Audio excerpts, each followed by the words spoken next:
I'm with Francis Saldana, who is the founder and first president of the Orange County chapter of the Huntington's Disease Society of America. Francis, it's a great pleasure to talk to you. Thank you. I've known you since I came to UC Irvine about 5.5 years ago. I know a fair bit about you, but where did you grow up? I grew up in Huntington Beach, actually just about 5 miles from here. And you got married to your childhood sweetheart? I did. I had kids right away, 3 of them, within 7 years. After my third child was born, Marie, I started noticing subtle changes in their father, Hector. We started noticing little movements in his body, repeating things that he had just said.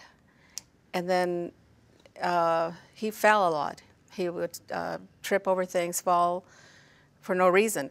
Each of us inherits a gene from a mother or father. In Huntington's disease, one of those copies of the gene goes bad, and it produces a protein that eventually kills cells in a particular part of the brain.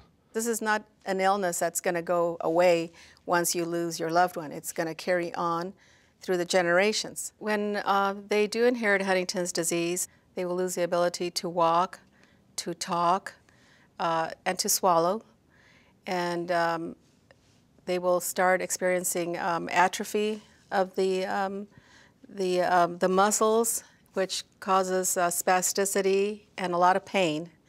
It's very painful. In fact, if you place your hand and touch the part that's spazzing, you can actually feel the nerves just crunching underneath the skin. In time, they won't be able to swallow and may require a feeding tube.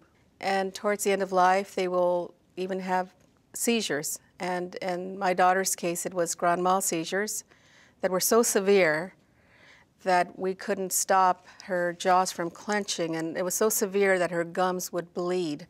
It's just a terrible disease that just wipes everything out in the human body. Towards the end of life, it's actually a blessing when they pass, because their suffering will end. How old was Marie when she died? She was 32.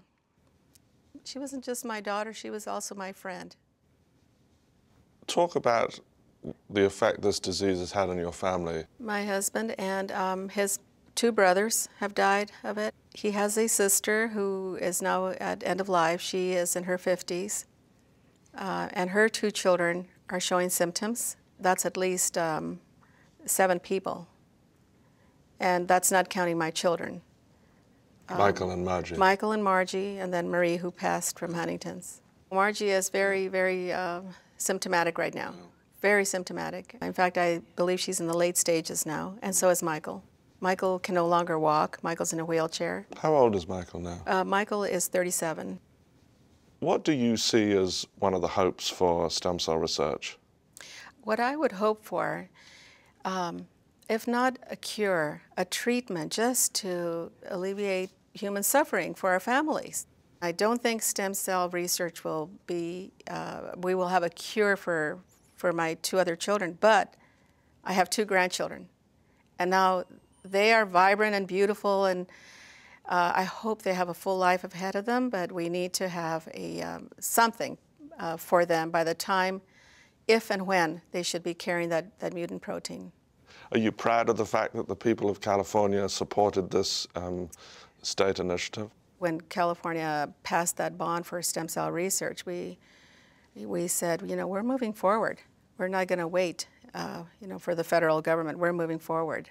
We need to be aggressive in any way we can to support research and ultimately just have a treatment or eradicate the disease.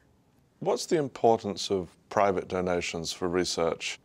And is there a race against time in Huntington's disease?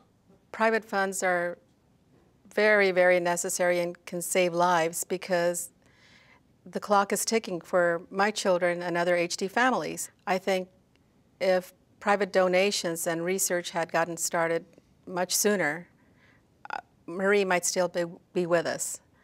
And now time is running out for Michael and Margie. They may still have a chance. I seriously doubt that they will because they're now at the advanced stages of Huntington's disease, so they probably will not make it. But now I have 2 grandchildren, and I'm counting on that.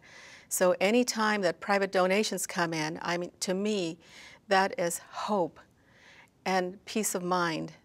And it almost doesn't matter what amount, does it? It doesn't, you know, no, absolutely not. Just as long as the research can continue, and faster. It has to speed up because Huntington's doesn't wait. And the person with Huntington's is dying every second of the day. Frances, thank you for talking to me. You're one of my heroes. Thank you.